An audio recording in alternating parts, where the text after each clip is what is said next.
arrangements with Russia. This person has made the allegations that they were a man. If there's content that's borderline, that's content that we basically will not. There is no second best. There's no second best crypto asset. Let's talk about science. I respect you, and I have a great deal of appreciation to you, JF, because in a time when everybody was attacking me, when Sargon doxed me and smeared me, you were the only one who gave me a platform, and you were very kind in helping me put the truth out there. Hello, everyone, and welcome to JFG Tonight. We are in the aftermath of the publication by Candace Owens of the little Telegram chat in which Charlie Kirk had announced that he was leaving the pro-Israel cause. What an interesting development, and a lot of people reacting to it. You know, a lot of people who were expressing doubt about Candace, they look very bad now. Personally, I didn't have to apologize or walk back because I never said Candace is lying. I never said Candace is wrong. What I said then was, well, Candace should come out with the freaking screenshots. Candace keeps talking on her show about videos, and today she's saying on her show, if I die, I gave all of my video hard drives to 8 different people. You won't even know where it comes from. And so it's like, if you have that much video, why don't you show them? I don't know. I don't know why she does this. I believe that I've understood that she kept this evidence of the Telegram channel to wait for October 6th and October 7th to be kind of messing with Israeli propaganda effort. Perhaps that is what motivated her. Perhaps that's why she waited for this week. She called it the Blitzkrieg week. So as I've reviewed yesterday on the show from these messages, we can conclude, okay, Charlie Kirk not only had a change of heart and was abandoning the pro-Israel cause, but at the reveal that information in a Telegram chat, this is what's most important to me.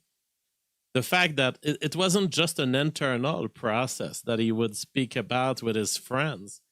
He said it in a chat where there were potentially people interested in Israeli interest and people, some of the people that would fund him and that would guide him toward a pro-Zionist discourse. So it is in this chat that he has revealed, and this opens up a lot of cui bono possibilities. A lot of people could have known that Charlie Kirk was about to basically rug pull Israel from his career at least, and therefore from his effort in convincing the next generation of Republicans.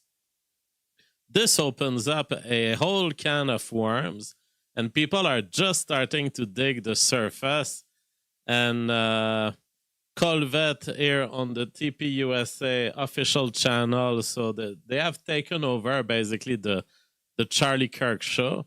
And he confirms first that the messages published by Candace Owens are genuine.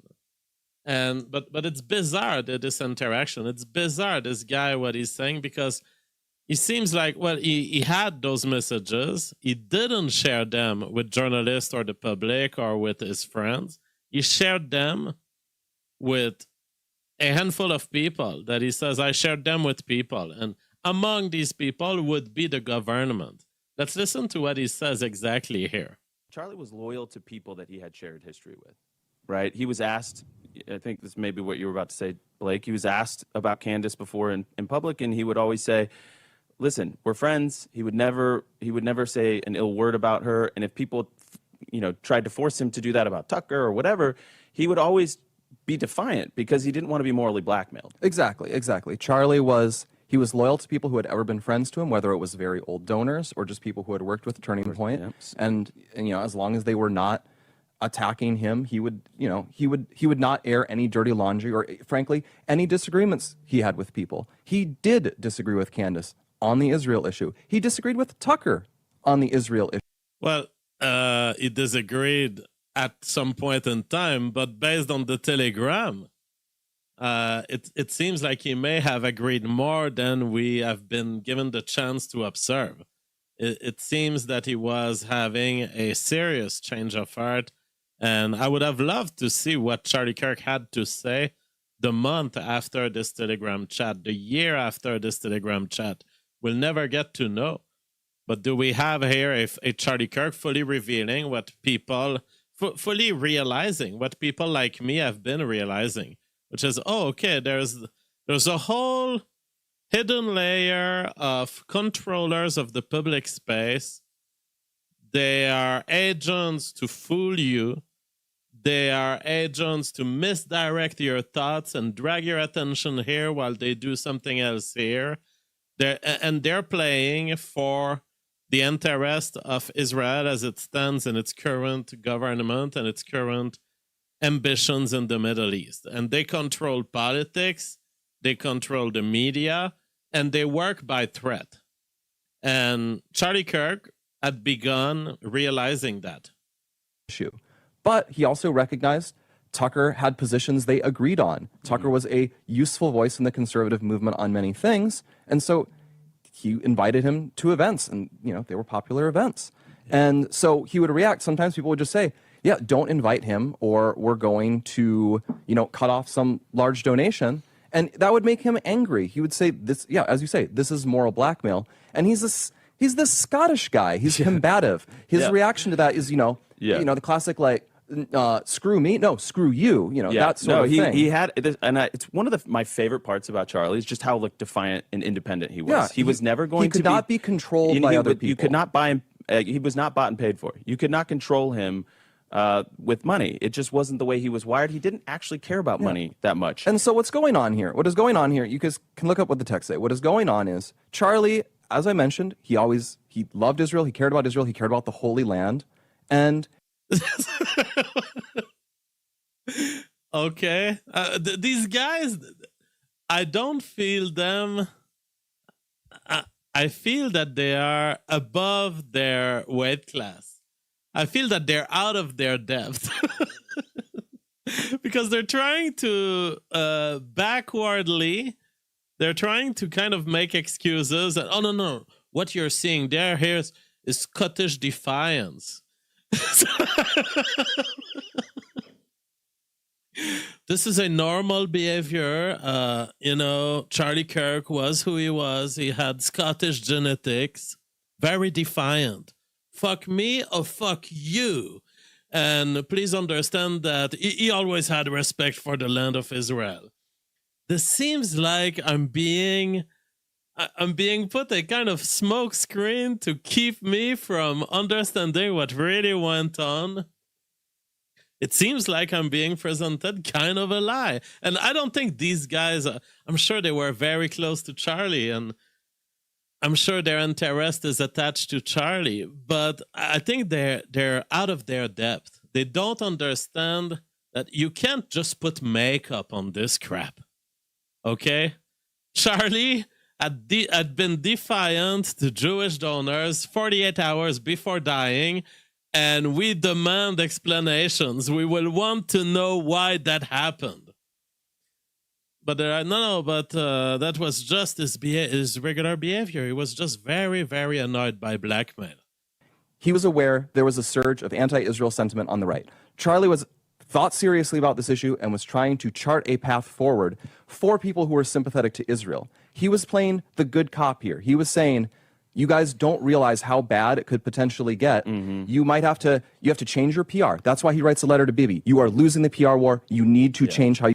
So now with the relativism of the dates and timestamps, this letter was 6 months before he died. So I'm much more focused on the data that we have from 48 hours before he died than months ago.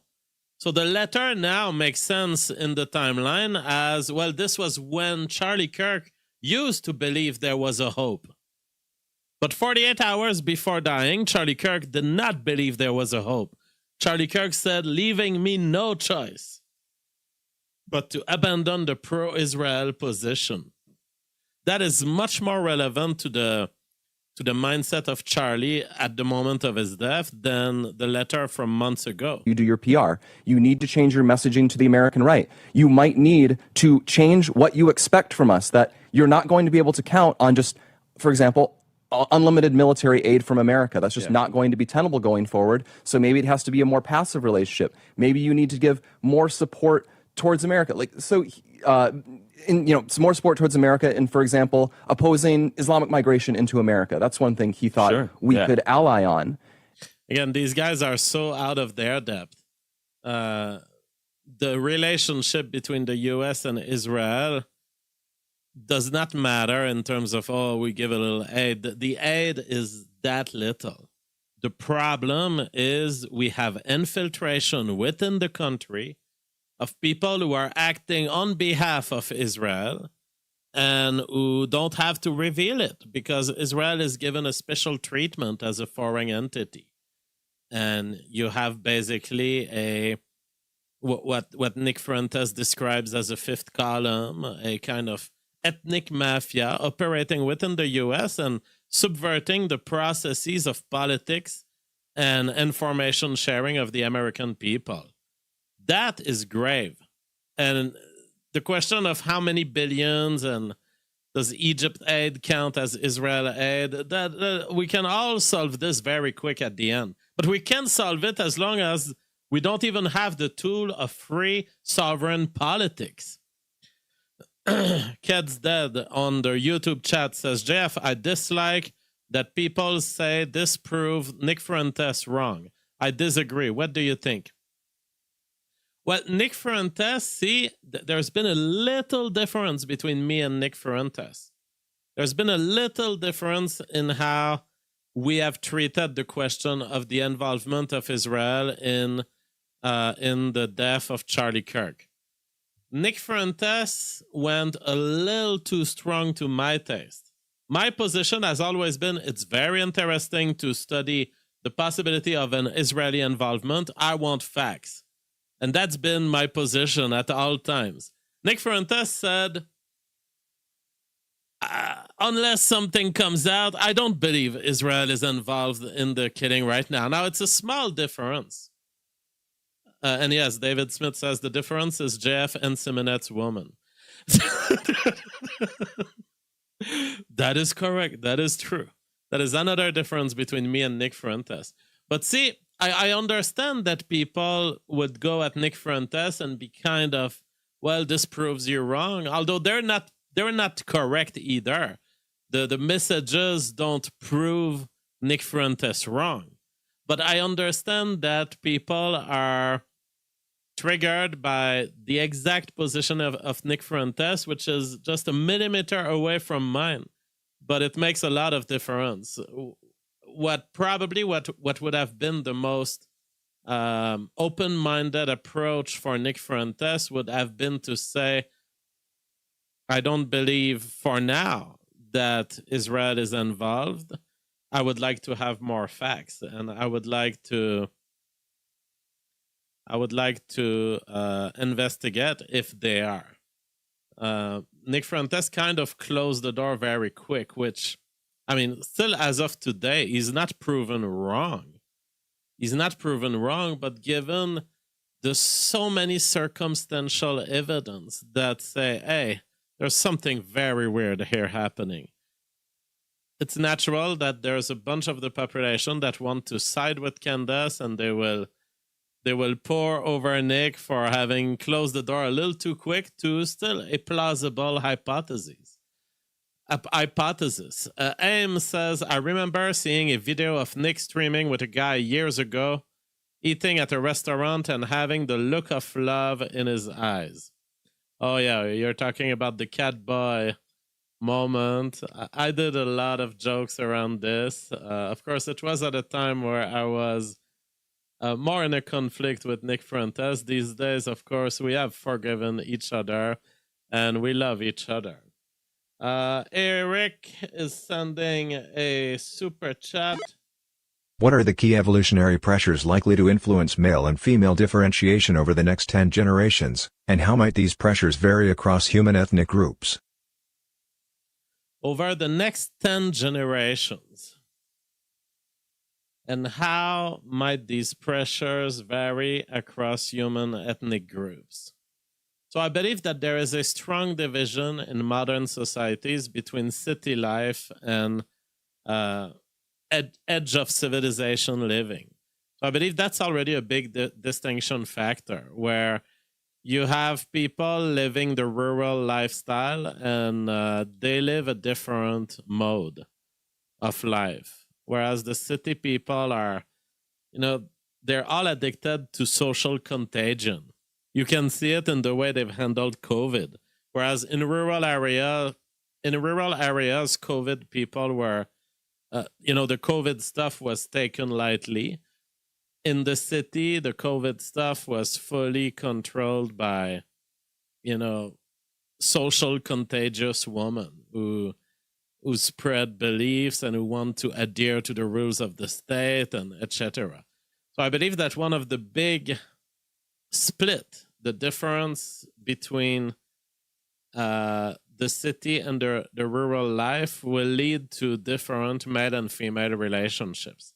I believe that basically the beta males will be headed toward the cities. They will enter the whole social pressure, social testing patterns of women in their couple. They will be tested for leftism. They will be tested by women in courtship for liberal talking points and stuff. So you're going to have a big betaization of the male in the city and alphaization of the male in the rural world. Basically, cities are becoming the empires of female-controlled human politics, and the rural world will be the only place where some form of masculinity will survive. Some of the other pressures will relate to, the whole internet and Instagram thoughts, and the whole phenomenon of females and their interaction with internet celebrity or porn or use of their bodies for anything in the continuum of prostitution. So will this be punished or will this be rewarded evolutionarily?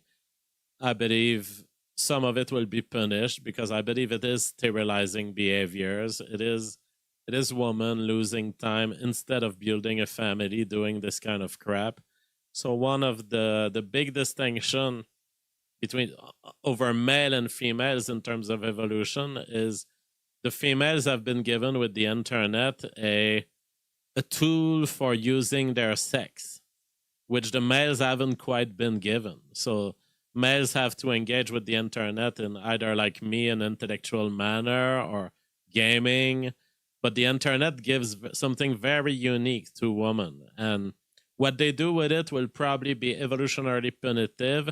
And the beta males that are funding this sex work on the internet, they will be punished too, because they're spending their resources on false signals of sex.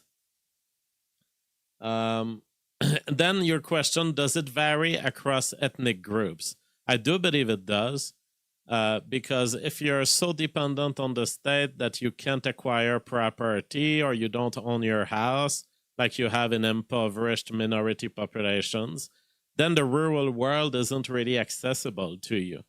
And so you have a racial effect of white flight toward the rural areas, and that will have a racial component to it. I also believe that the whole Instagram sex work phenomenon also has a component of it with respect to the internet pressure. And it's not the same thing for a white female or a black female to become an Instagram thought.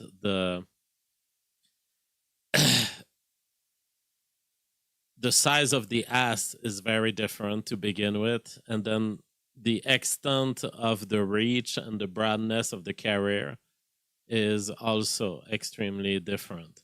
Aim says, I don't personally care if Nick isn't heterosexual, but it might explain why he apparently hasn't had a girlfriend or relationship at his age. Well, I don't think that that's indicative of anything, because Nick clearly is a man who went on a path of self-sacrifice for intellectual work. And he's in a good position. He has enough money that he could now get any woman. And so I think it's going to come. But I understand him to be avoidant and careful, because look at me, for example. I took a totally different path in life. I just fucked everything that moves. Now, that was my personality. My personality was calling me to immediate insemination at all times.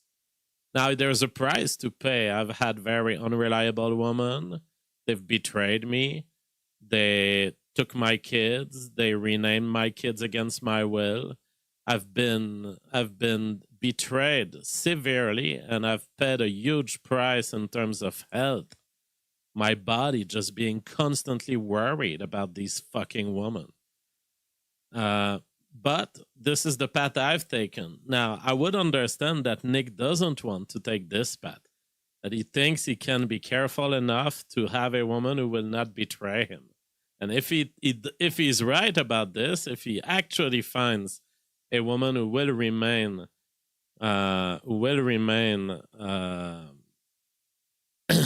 loyal to him, then good for him. He should take that time to do his choice right. Go Away says, I tried moving rural based on JF's advice, lost my rural job, and gossip spread around the town that I was lazy, couldn't get another job, had to move back to the city. Thanks, JF. Well, I think you're bullshitting, because Go Away, I remember, like, all shows I make, you keep saying that it corresponds to your life. Like if I was to make a show about astronauts in the International Space Station, you would be like, I've been on the space station with my friend who's an astronaut. You are a bullshitter. You keep lying on the regular chat to drag my attention. And I don't believe that this actually happened to you. Tyler Siriani says, how did you keep these women from stealing all your wealth? Canada is a bitch in common law courts. Quite simple, Bitcoin. Bitcoin, Bitcoin, Bitcoin. And don't give a woman any dollar that you don't consider she's going to steal from you. Anything that she has access to, she will steal from you. So Bitcoin, multiple addresses, multiple wallets, multiple metal plates, multiple. You need to have 20 times more wallets than the number of women who will betray you in your life. And so if you expect to be betrayed by 15 women, you need about 120 Bitcoin wallets. And he was trying to do all of this because he cared about the relationship and wanted to chart a way forward on it. And he would feel angry and upset when people would react to this by blowing up and suggesting he was an anti-Semite or a hater. He would get angry about that because he knew it was untrue. And then he would sometimes vent about this. Yeah. He would vent about this to people who understood that, who were pro-Israel people who shared his view on that issue. Well, exactly. And just why I, didn't share this publicly, it was because this was a private message between Charlie and some people, some Jews and non-Jews, where he was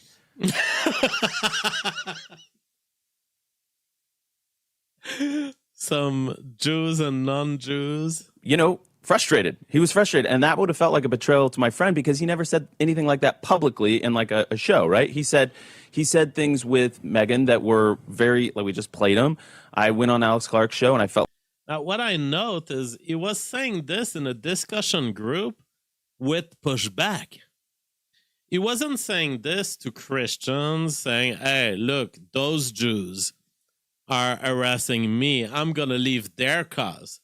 he was literally saying in the group chat to Jews and Jewish donors and Jewish donor-tied people like Josh Hammer, he was saying, I'm leaving your cause. And when he said, you know what, I'm thinking about inviting Candace because you guys have provoked me to the end of it. You guys have pushed me to the border. I'm thinking about doing even worse than Tucker. I'm thinking Candace. And the answer was, UGH. Don't invite Candace. So yeah, definitely Charlie Kirk was under threat. And today, Candace is now adding to her already impressive stack of claims. She claims that there is written evidence that Charlie was convinced he was going to be killed. Of truth tellers in this moment. Okay, there's an underground movement of knights all around the world, from mom sleuths to government employees, like he said, to personal assistants, to Turning Point USA donors who are working together to bring justice to Charlie because we don't like the way this feels. We just don't like the way it feels. The vibes are off. I will respect, even though obviously that statement was prepared, I will respect the fact that Andrew says what Charlie would have said. And for the first time, I feel that's been expressed, that we have to let free speech be our North Star. And I'm not so sure that the people, some of the people that are donating to Turning Point USA believe that. Well, definitely not. They were all over Charlie, not for inviting JF, for inviting Tucker. Tucker was too anti-Semitic for them. In fact, I'm certain some of them don't believe that. Obviously, we wouldn't have that text message if they all believed that. And that is what I think has been so frustrating, is that it seems as though the executives would rather, and I'm now referring to Tyler Boyer, impugn the character of the people who are doing exactly what Charlie Kirk would have done. So please, Andrew, make sure that Tyler Boyer and Alex Clark get the internal memo about free speech. I want to say one more thing rather explosively. So that's where she will drop her biggest claim of the day. 3 people told me off record. 2 people who have this in a written communication from Charlie. One who is a Turning Point USA donor, and I would say very much one of the white knights in this. The very day before Charlie Kirk died, he expressed that he thought he was going to be killed. He told these people, I think they're going to kill me. Okay. He did not express that to me. So I am telling you this based off the testimony of 3 people. And I am saying this because I hope that these people who I think are good will be inspired to come forward with that. Now, again, those conversations I had were off record. I honor that. If I say it's off record, it stays off record. But I'm hoping that watching what I am doing and feeling the energy that is rising across the world for people who want to know what the heck happened on 9/10, that, you know, they will be brave and they will say, yeah, Charlie did the day before he died think that he was going to be killed, and maybe tell us, who is they? Well, for once and for all, who is they? Who is the they that he thought were going to kill him? Now, to give the obvious answer to federal informant Nick Fuentes' question, the reason that I waited What is this line she goes with? Nick Fuentes, federal informant. How cheap. How ridiculous. to reveal the text messages is because I'm not a child. Okay. Like I said, I have a lot more. I'm not an idiot. And I have. Well, it's not childish to be demanding evidence. It's journalistic standard. We can't believe what anyone says about discussions that they don't show us. That is fundamental, because you may be misled, you may misunderstand. The screenshot is always the criterion to begin a claim that something is real, and to begin the opportunity for the public to examine for themselves and interpret for themselves the words. It was so how does she frame Nick Fuentes is a federal informant, and I haven't released those evidence before because I'm not a child. What adults wait? They wait before they release evidence. Hyborian Age says, long time no see, JF. Great to see you back. I've always been here. I was just on Rumble. I'm still on Rumble, but I'm now multi-streaming on YouTube. Go Away says, he probably meant they/them were going to kill him. And this is essentially what happened in the official narrative. Indeed, he ended up being killed by gender non-conforming people.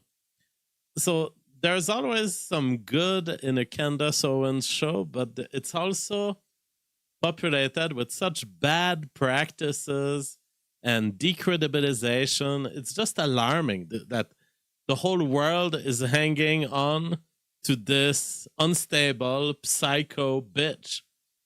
Because look, she's had a dream now. Like I just said, had a vivid dream this weekend, and Charlie came to me and he told me that he was betrayed. And so for me, that's the dark age. That's the dark age where you have someone who's doing journalism and also sharing her dreams in which she speaks with dead people. You don't have to believe that, but I do believe that. And it was the immediate sense I got, actually. And I don't know who exactly it is that betrayed him, but I also felt in the dream that it is soon going to be revealed, that it's actually inevitable that it is going to be revealed, that there is nothing and no one that is going to stop the truth from coming out, and it is going to have international consequences. Take that to the bank. Quote me on that. So you have Angel Charlie Kirk coming to her in a dream. And somehow Angel Charlie Kirk is aware that there will be, first, that he was betrayed. So Charlie Kirk knows who killed him. It will be revealed, but also there will be international political consequences. That is an amazing claim. Plapides says, JF, maybe Charlie's ghost is walking the netherworld, just like the Patrick Swayze movie Ghost, and Candace is his psychic channeler.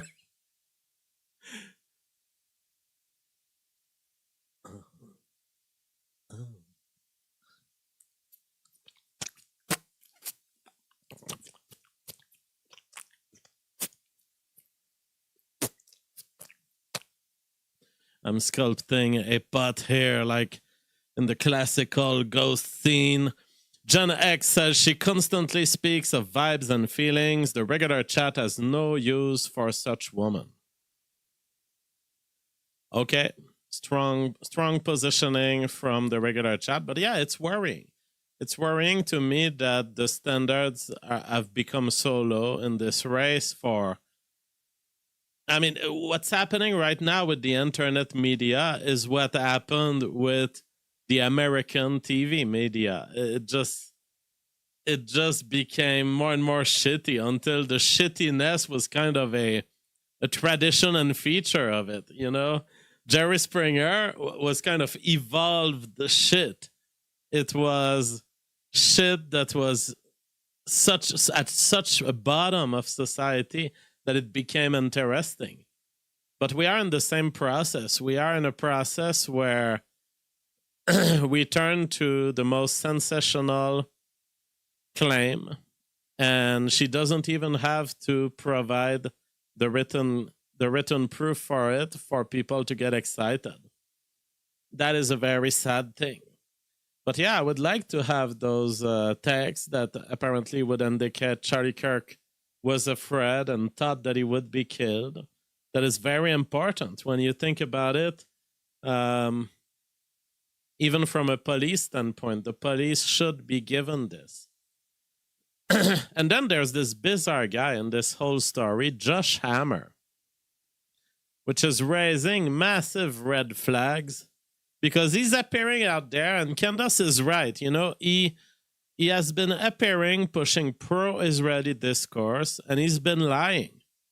He's been lying as part of his representation of Charlie's opinions. The way he's been lying is that he was in that Telegram chat. But he goes out there and he talks about Charlie Kirk's letter from months before. but he never revealed that he was in that Telegram chat, and he never revealed that in that Telegram chat, Charlie Kirk was very clear that he was leaving the pro-Israel cause.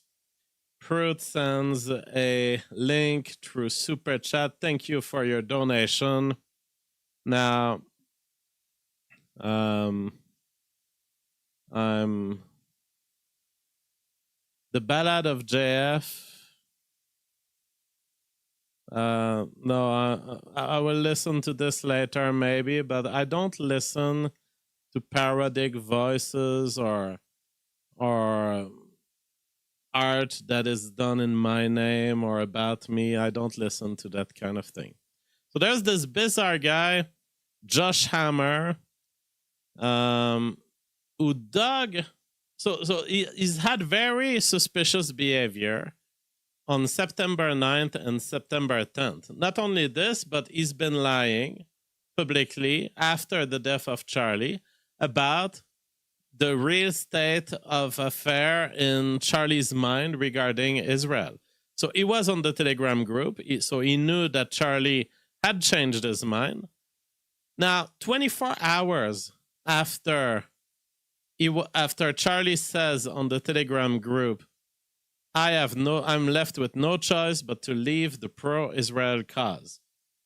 Josh Hammer goes on Twitter, and that night he is speaking with Charlie Kirk on the phone, based on his own admission. He is speaking to Charlie Kirk, and he says, Charlie Kirk has always been pro-Israel, and we're joking, and we're talking about how he's going to talk about my book about Israel. So he was on the phone with Josh Hammer, with Charlie Kirk. And on that very night, he writes, based to a 12-year-old tweet by Donald Trump, which stated, should be public execution for all to see. You will end this bullshit fast. How is it that a man who is so dedicated to the Israeli cause, who was on the phone with Charlie Kirk, who knows that Charlie Kirk is having a change of heart about the Israel cause, why is it that he digs a 12-year-old tweet by Donald Trump about public executions? And that is 24 hours before Charlie Kirk would be publicly executed. And this is the guy who has been saying very pro-Israel things before. Jew hatred is inherent in the European DNA. Europe will never change. Jew hatred is inherent in its collective DNA. I am Jewish, proudly. I advocate every single day of my life for the Jewish people and for the Jewish state of Israel.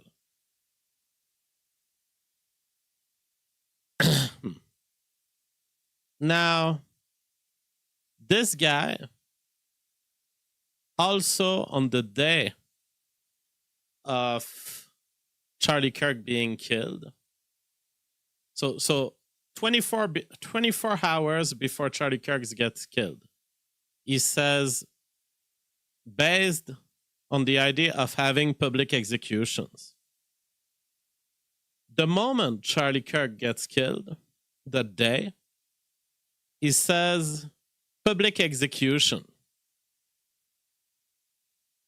That's very bizarre. He said, based on September 9th, he said, based to public execution called by Trump from 12 years ago.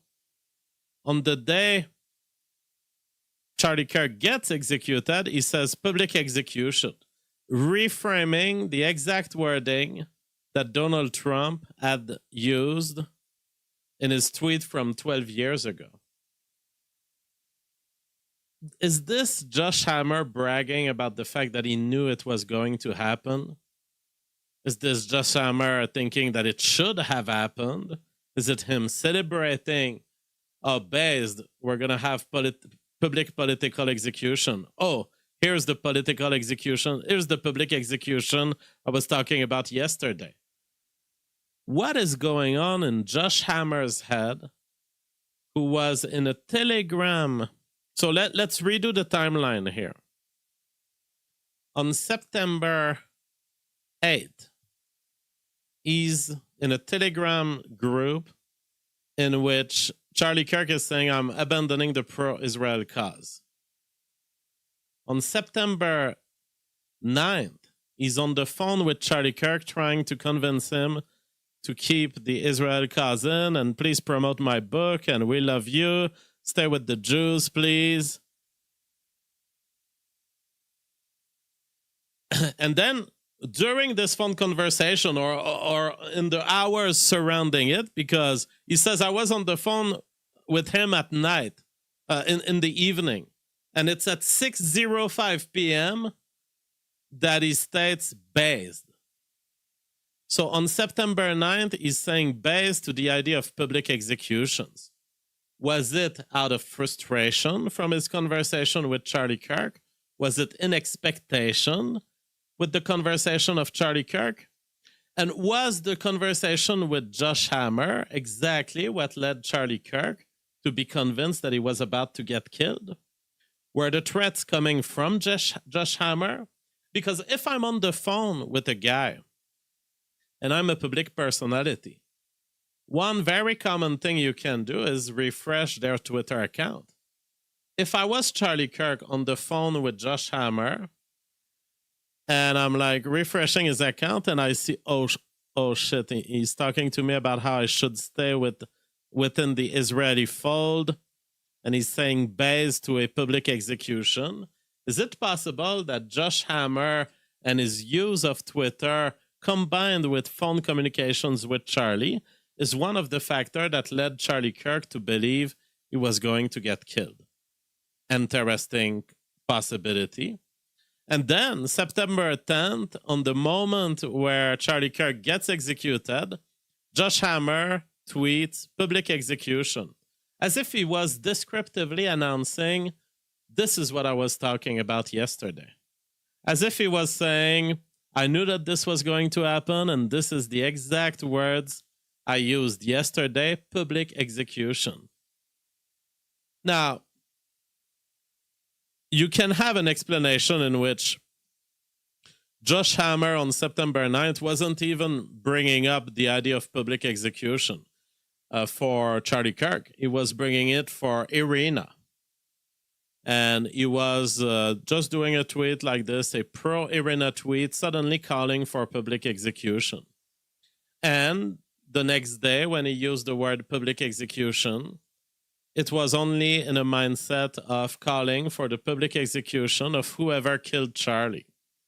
Or it was perhaps saying that Charlie had been publicly executed. So it's not like these tweets are necessarily incriminating in and of themselves, but I'm wondering to what point, to what extent are we being gaslit here? To what extent is Josh Hammer playing with the public? Because he certainly then went on podcast and lied. So he certainly lied about the state of mind of Charlie.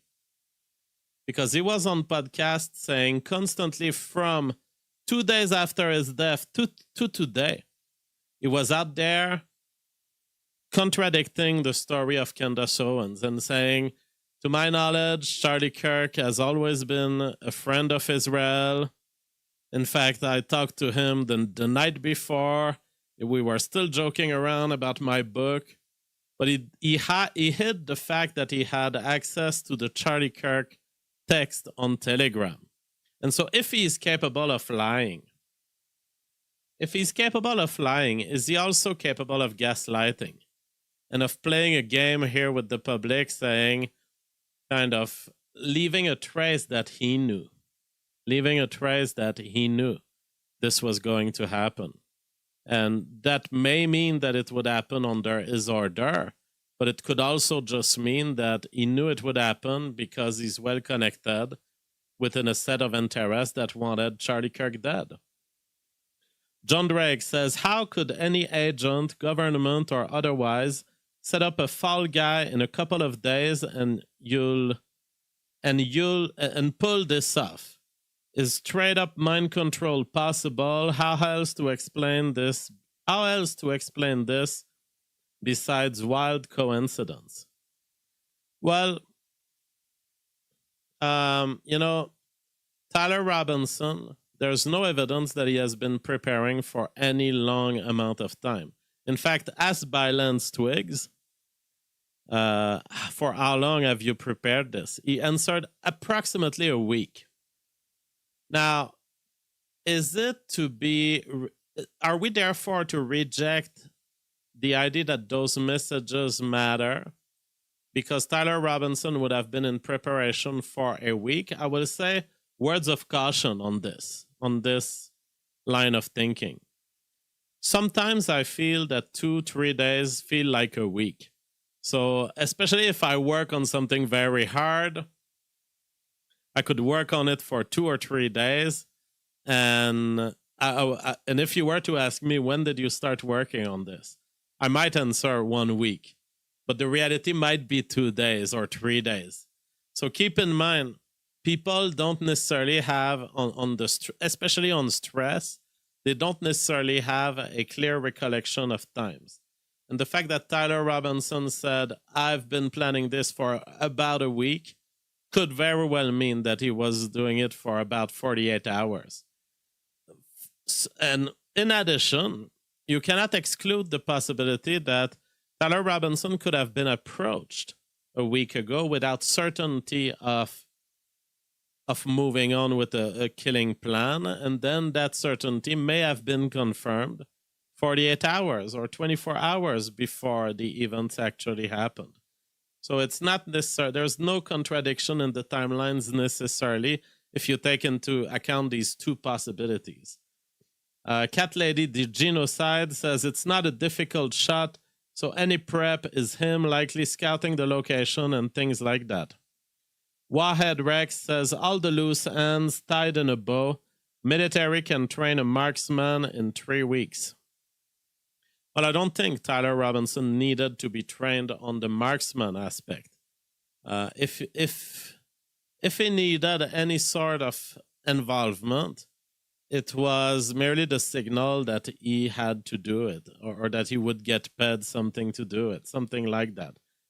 But I don't think he needed anything since he relied on his grandpa's rifle, and he appears to have been planning the whole escape and setting up himself. The Jack Acid says, I don't think Tyler even fired the fatal shot. Well, to me, that's not a productive angle because we wouldn't know if that was the case. We would know from the rifle, the bullet, the rifling around the bullet. There will be bullet studies. There will be rifling studies of the particular characteristics of this cannon. So I wouldn't think about this right now because there's no reason to think about this, and it's not a productive line of research. I trust that if Tyler Robinson is in jail, it's because the police has ample evidence that they will eventually reveal that will confirm that it's him that shot. The questions are, why does there seem to be so much pre-knowledge of this murder? Why did we have social media channels saying something's big's gonna happen tomorrow? Why do we have Josh Hammer playing games with the word public execution? Why do we have Josh Hammer lying? Why do we have these internal secret discussions being dripped so slow to the public about the state of mind of Charlie as he was about to get killed? Light Guru says Grokipedia will fall flat on its face. Well, let's talk about it since it was my intended main subject tonight. I believe that we are headed toward a very interesting event next week where Grokipedia will be published. And to me, it's an occasion for the Revolutionary Phenotype to shine. Because I've always been faced with a problem, which is I have this scientific theory that is valid to explain the emergence of life, to explain the emergence of genetic layers, to explain the tree of relationships between viruses. And yet, I've not been taken seriously, and people have been ignoring me. And they've used all sorts of excuses across the years. Before the Mama JF story, it was, oh, well, JF is an abuser. Oh, JF is self-promoter. JF is self-editing. And then eventually it became JF is a murderer. And you end up having a problem, which is that the world is being deprived of an actual valid theory of biology just because of cancel culture. And I believe that the coming out of Grokipedia will give us an opportunity to engage with this AI. If it just repeats the lies about me on Wikipedia, then we're going to be able to go and engage with Grokipedia and say, hey, this needs review. This is not true. This is not true. And eventually we can get Grokipedia to perhaps accept that my theory is true, the way I got Grok to accept that my theory was true. So I don't know if it will be truthful from the beginning. Of course, it will be highly influenced by the lies of Wikipedia and the lies of the mainstream media. But eventually, what I found with Grok is that Grok is reasonable and willing to get corrected. And that down the line, if you push it and you say, no, that's false, no, you're wrong here, no, you're wrong here, eventually it accepts that, okay, this idea that the phenotype can become a gene and that the gene can become a phenotype, that is a new idea. And it does explain the evolution of life on Earth as it stands. John Drake says, yes, let's get a proper page on TRP. Eretz Israel says, how do you know your theory is valid, though? Have you asked Grok to check it? Well, I know that my theory is valid without having to ask Grok. A theory is valid by the validity of its predictions and its internal consistency and external consistency mapping out with the truth and observations. So my theory comes out from first principles to begin with. It is naturally expanding from the first principles of the theory of evolution and natural selection. So from that point of view, it must be true. It stems from just pure mathematical extrapolations of what must be true during evolution.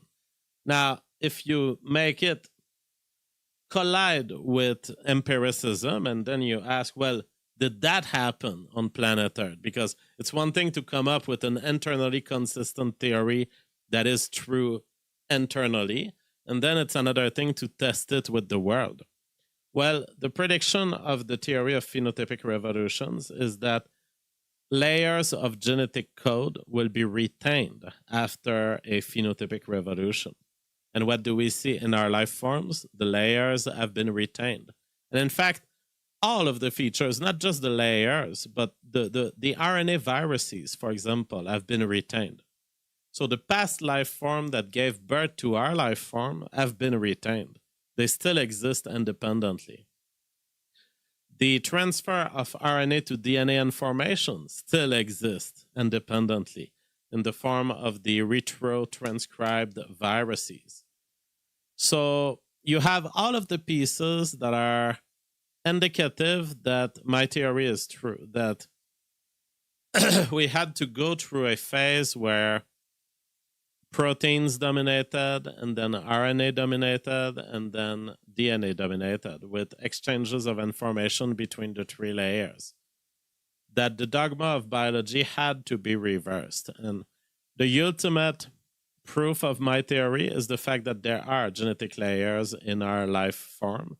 And we don't have primitive ancestors or primitive life forms on Earth that don't have these layers. They all have it, or they are a sublayer.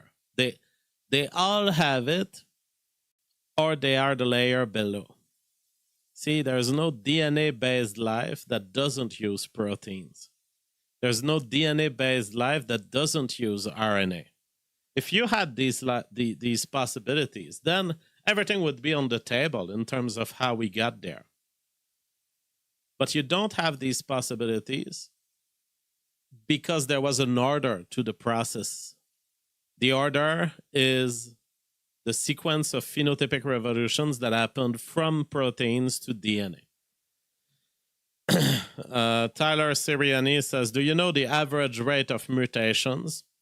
I mean, I got some numbers on this when I did the whole calculation for Vox. But of course, I would have to check them again, and they vary across various life forms. Sneed for Life says, is your book different to The Selfish Gene by Richard Dawkins?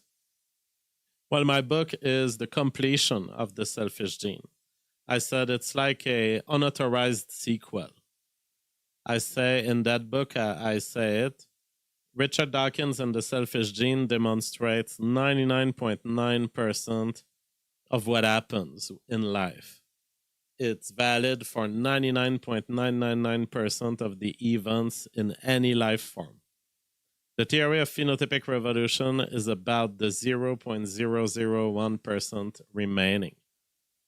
So, I explained that history on Twitter. Since 2015, I deployed efforts to actively self-cancel. I couldn't bear the weight of social pressure and living a life to please others. I had also realized that the social system behind cancel culture had to be dismantled because it impeded on our search for the truth. When mainstream media contacted me to write hit pieces about me, I answered in ways that would ensure more coverage, even more virality. I answered in ways that I knew would tempt them to lie even harder about me. And I did all of this because I knew that there would be, no matter how much lies were told, that there would be at some point someone rewriting Wikipedia and realizing, wait, this guy is right. Someone would read my book at some point and say, wait, this is a correct theory. And I didn't know it would happen that fast. I thought maybe it's going to happen in 100 years, maybe in 1,000 years. But I think it might happen next week, actually. And that guy may be Grok, may not be a human being. So I said, little did I know it would all happen much faster than I could dream of. Next week, Elon will be releasing Grokipedia, which will be a first complete re-edition of Wikipedia untainted by the greedy liberal technocrats that currently control Wikipedia edits. This technocracy ensures that only the official narrative makes it in, as it gives complete control to mainstream media with what they call the notability criteria, which in essence means that if mainstream journalists don't report on you, you don't exist. It will have taken artificial intelligence to realize that a correct theory of biology led in the pile of social shit produced by humans under layers of slanted, derisive media coverage. Rather than engage with the theory of phenotypic revolutions published 7 years ago, most human biologists have decided to remain silent, letting the press write it jobs about me, characterizing me as abuser, rapist, or even murderer at times. All unfounded claims. I hope that Grokipedia is the beginning of the fall for the academia as it stands. We need to replace the social processes of grant-related social networking, hiring, and peer review by one that is less corruptible and more truth-oriented. One that doesn't fall for the loose criteria of reputationally harmful lies regularly shared in the media. I think Grokipedia will be more than just an objective rewrite of some encyclopedia. It will show us how obsolete humanity is in the search for truth. It will enact a standard by which humanity can and should be judged for its epistemological sins. Someday next week, it will be Judgment Day.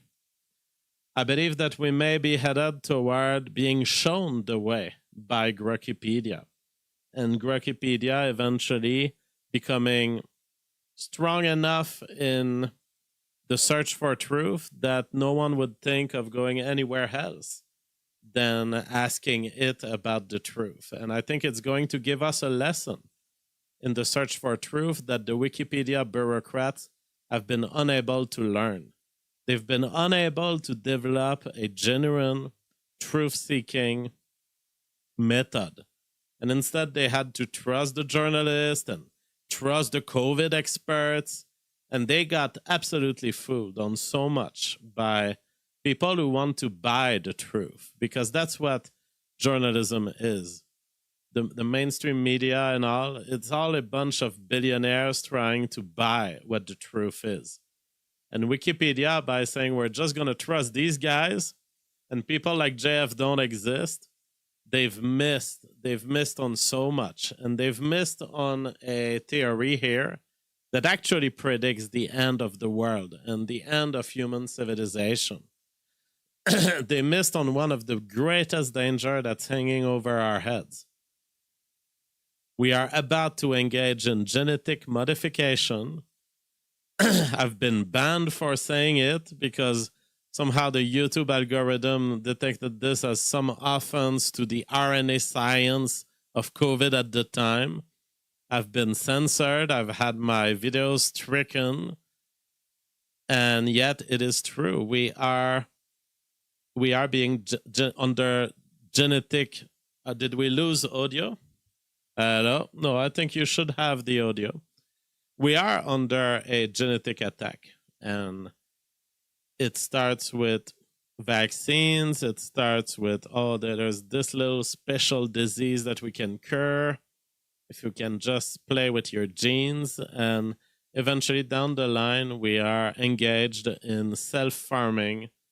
We are engaged in creating a library of how to make human puppets to a centrally controlled, AI-guided queen. Atem Ben Abdallah says, can civilizations handle the truth without collapsing?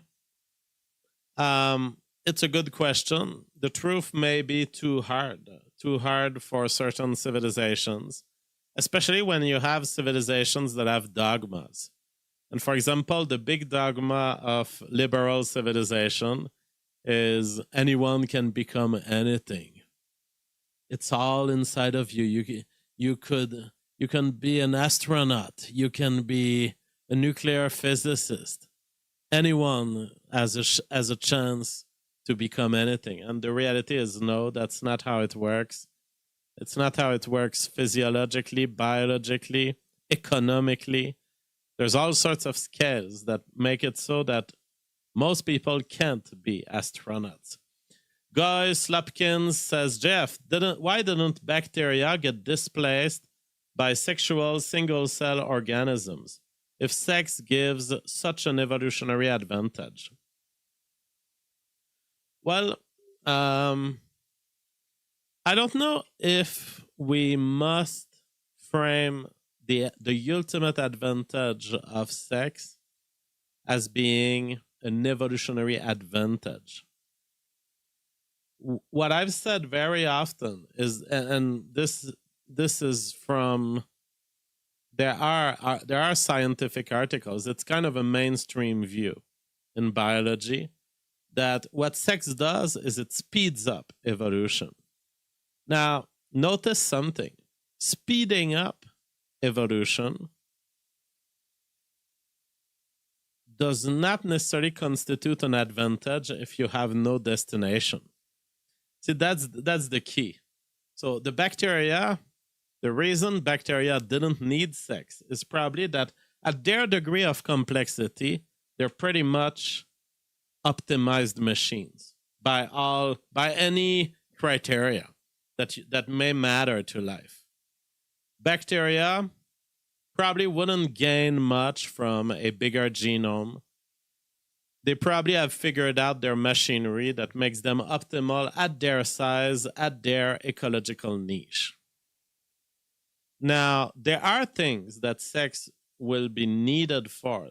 There are things that sex is good at. And some of these things are, for example, growing yourself into a moose. You need sex for this because the moose is majestic, elegant, and you won't ever get a moose if you just try to survive. The moose is a sign that there was a female wanting that form of moose. And the peacock is a sign that there was a certain way to be a peacock that was charming enough for the female to pass. Well, to smash the peacock. So the reason bacteria didn't need this is bacteria are optimized beings of life as filter agents at the bottom of the size scale of life. Now, probably at this place, there isn't anywhere that sex could bring you. However, note that there are places that sex brought single-cell organisms, and those are single-cell eukaryotes. So single-cell eukaryotes are an example that actually sex, meiotic recombination will happen to bacteria-like single-cell organisms. So where were these things brought? Well, they were brought to form filaments and communities of yeast and eventually mushroom.